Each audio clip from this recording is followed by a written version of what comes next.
సమస్య పరిష్కారాన్ని వెతుక్కోవాలి. వెంటనే చేయాల్సిన పనులు ఉన్నాయి, దీర్ఘకాలంగా చేయాల్సిన పనులు ఉన్నాయి. అవి చేయకుండా మన వ్యవస్థ ఏం చేస్తున్నది? ఆంధ్రప్రదేశ్లో ఎన్నికలు ఏమిటి పెద్ద హామీ? Job calendar. ఏమి జాబ్స్? ప్రభుత్వ ఉద్యోగాలు. ప్రభుత్వ ఉద్యోగాలు ఎన్ని ఉంటాయి? 100 మంది సమాజంలో పనిచేస్తే 3 ప్రభుత్వంలో ఉద్యోగాలు వచ్చేది. దేశంలో సైన్యం కావచ్చు, రైల్వేలు కావచ్చు, ప్రభుత్వ రంగ సంస్థలు కావచ్చు, జాతీయ స్థాయిలో ప్రభుత్వం కావచ్చు, రాష్ట్ర ప్రభుత్వం కావచ్చు, స్థానిక ప్రభుత్వాలు కావచ్చు, మొత్తం కలిపి సమాజంలో 100 మంది పనిచేస్తే 3 ప్రభుత్వాల్లో ఉండేది. ఈ 3 ఉద్యోగాలు భర్తీ చేస్తాం మేము. ఆ ఉద్యోగాల్లో పెద్ద ఖాళీలు లేవు. 100 ఖాళీలు ఉంటే ఆ 100 ఖాళీలు సకాలంలో మేము ప్రకటన ఇస్తాము. 1,00,000 మంది పోటీ పడతారు. 1,00,000 2 లక్షలు చేయాలి కదా. అందుకని 35 ఏళ్ల దాకా మీరు రావచ్చయ్యా. 35కి దాట్లేదా 40 దాకా రావచ్చు వయసు. 40 తర్వాత 45 అంటాం రేపొద్దున. మనందరికీ ఏం భ్రమ కలుగుతుంది?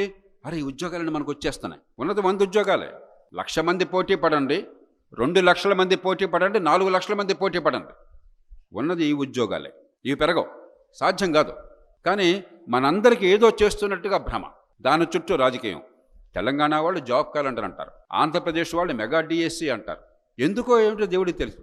అధ్యాపకులు ఉన్నారు, మనందరం అధ్యాపకులు చదవాలన్నా ఇక్కడ ఉన్నాం. నా మటుకు నాకు ఇప్పటికి కూడా మా అందరినీ ఆనాడు దీవించి విద్యాభిక్ష పెట్టిన అధ్యాపకులు అంటే మా అందరికి అపారమైన ప్రేమ, గౌరవం. జీవితంతో వాళ్ళని గుర్తుంచుకుంటాం. కానీ మన సమస్య అధ్యాపకుల కొరత కాదే.